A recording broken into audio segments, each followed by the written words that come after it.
Now, we get to feats. Everyone's favorite part because this is where descriptions end and concrete evidence begins. Thragg.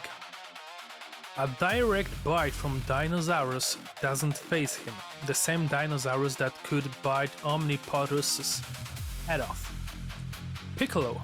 Piccolo laughs after taking Goku's Kamehameha wave.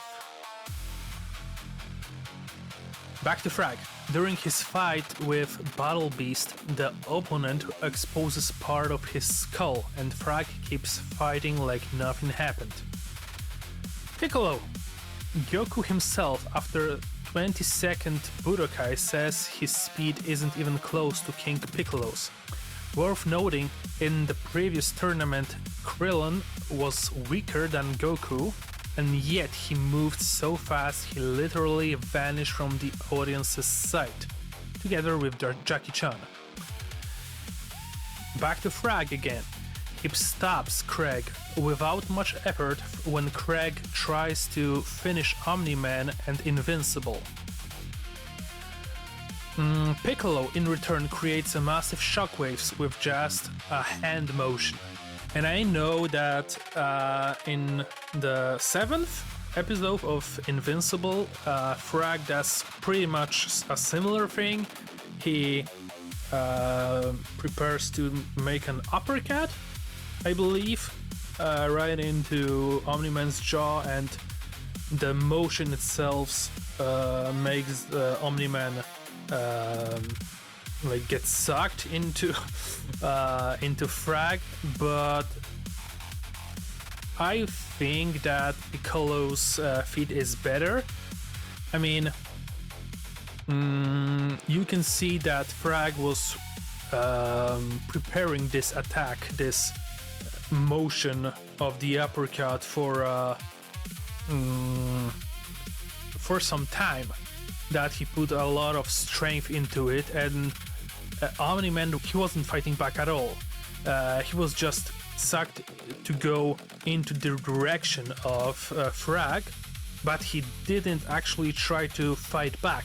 Meanwhile, Goku barely stands on his feet when the massive shockwave attacks him, right? So, in my opinion, it's a much better feat than the feat from Invincible. Let's see next. Again, Thragg. Even Conquest, a walking nightmare himself, respects him. Conquest, who conquered countless worlds, fears the Grand Regent. And again, Piccolo. He destroys an entire city with one ki blast. And the last one? The last ones. The last one I picked for Thragg was dodging Space Racer's Infinity Race and catching him.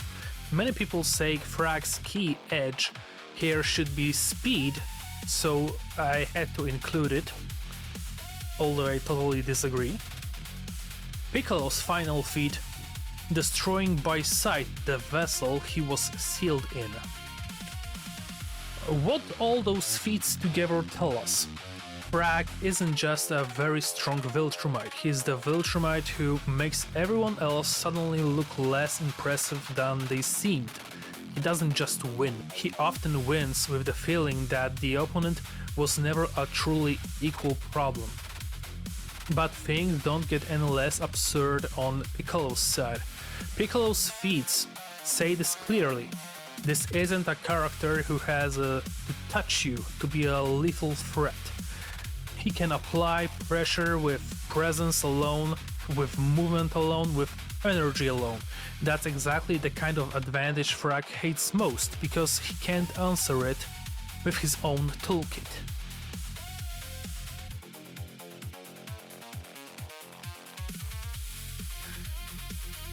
Now, for the second meet, the Win Archive, basically each character's CV. Who beat whom? Thragg has Battle Beast on his record, already a cult character hunting an horrible death, similar to Kraven from Spider-Man, right? Piccolo's side, includes Goku from their first fight. Of course, it was a weaker Goku, but Piccolo was also in his old dying form. For Thragg, we also add Omni-Man and Invincible at once. That's a very nice feat, especially since those two had previously beaten Viltrumite teams on their own. Piccolo gets seemingly unimpressive Chaozu, but paradoxically it's meaningful because Chaozu is a living hacks. He can read minds, freeze opponents, and even cause brutal constipation, as he proved against Krillin. Thragg gets Oliver on his CV. Short but informative fight. Oliver basically lost instantly against the Grand Regent. Piccolo also killed Shenron himself. Not a strict fight, but destroying the wish-granting Eternal Dragon should be impressive by itself. I mean, when I was young watching Dragon Ball in TV, this was a massive feat that everyone in the kindergarten was talking about, because Shenron was always some kind of a constant in Dragon Ball, something eternal that cannot be touched, and yet here we see Demon King Piccolo destroying him like that. Hades, another on the Thragg's list, like Oliver, killed with one strike due to Thrag's massive superiority. Meanwhile, Piccolo has a win over Tien. He didn't even need to beat him personally. In battle, King Piccolo spat an egg from which his child hatched, carrying part of Piccolo's power.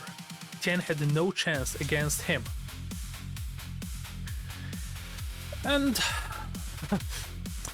the two final feats for both characters, I couldn't find any sensible wins at the level of the previous ones, so since I decided that every win archive should have 5 entries, I had to find one more each, and I did. Rognar for Thragg, a species dangerous for regular Viltrumites, and King Piccolo gets on his CV the King's Guard, basically an ordinary human. What do both lists tell us? Both characters almost always fought opponents far below their power level. Prime Piccolo wasn't just another villain, he was a wall.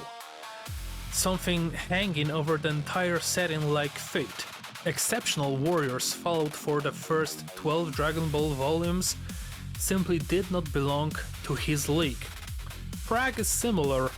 The story builds power through Omni-Man, then Conquest, and finally shows Thragg